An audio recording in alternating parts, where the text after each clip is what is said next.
যেদিন আমি আমার হাজবেন্ডকে একটা অন্য মেয়ের সাথে দেখলাম, সেদিন আমি রাগ করিনি একটুও। আমি ঘরে ফিরে খুব শান্তভাবে তার কাছে গিয়ে জিজ্ঞেস করেছিলাম, আচ্ছা আমার মধ্যে কি পরিবর্তন করা লাগবে, কি নেই আমার মধ্যে যা ওই নারীর মধ্যে আছে। তখন সে আমাকে বলেছিল, তুমি নয় বড্ড সাদামাটা, একটু তো আধুনিক হতে পারো। আমি তখন তার কাছ থেকে এসে বলেছিলাম, সত্যিই কি আমি বড্ড সাদামাটা? হ্যাঁ, পেশায় হয়তো আমি একজন স্কুল শিক্ষিকা হতে পারি, কিন্তু অনেক গুণই আছে আমার মধ্যে। আর তাই বলে কি চারিদিকটা আমার পরিপাটি হবে এমনটাও তো নয়। হয়তো আমি তার কাছে বড্ড সাদামাটা, হয়তো আরেকটু আধুনিক হওয়া আমার প্রয়োজন। আমি নয় সেদিনের পর থেকে চেষ্টা করে প্রাণপণে পুরো নিজেকে চেঞ্জ করে ফেললাম, আর আরও আধুনিক হওয়ার চেষ্টা করলাম। আর আবারও মাস তিনেক পর ওই মহিলাকে আমার স্বামীর সঙ্গে দেখলাম।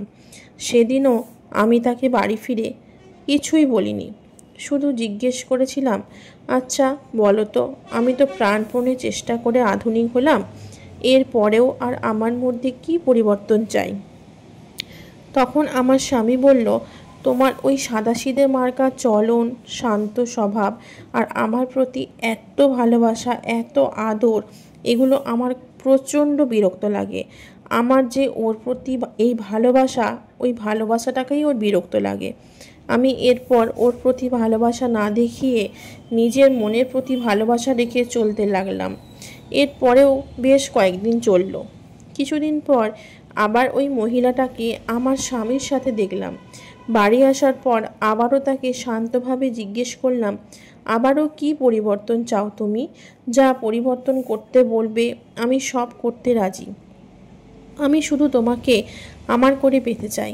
তারপর সে কিছুক্ষণ চুপ করে থাকার পর বলল, আমার তুমি মানুষটাকেই পছন্দ নয়, আমার আশেপাশে থাকা এই তুমিটাকে আমার বড্ড অপছন্দ লাগে।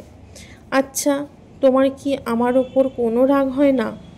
কোনো মহিলা যদি তার স্বামীকে অন্য কারোর সঙ্গে দেখে, তাহলে সে রেগে চিৎকার করে এক ভয়ঙ্কর পরিস্থিতির সৃষ্টি করে। তুমি এমন কেন? তখন আমি একটু পরে তাকে বললাম, আমি তোমাকে ভালোবাসা দিয়ে পেতে চেয়েছিলাম, জোর করে অধিকার ফলাতে চাইনি। আসলে ভালোবাসাটা জোর করে সম্ভব নয়, কোনো কিছুই পৃথিবীতে জোর করে পাওয়া যায় না, ভালোবাসা দিয়েই জয় করতে হয়।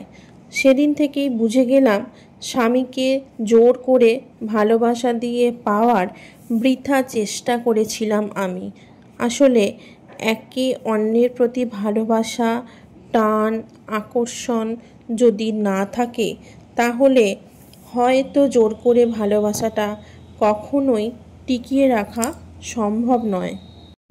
আমি সেই দিনই তাকে মুক্ত করে দিয়ে চলে এসেছিলাম, কারণ আমি ভেবেছিলাম আমি যাকে ভালোবাসি সেই ভালোবাসার মানুষটা যাকে ভালোবেসে খুশি, সেই খুশি নিয়েই সে বেঁচে থাকুক।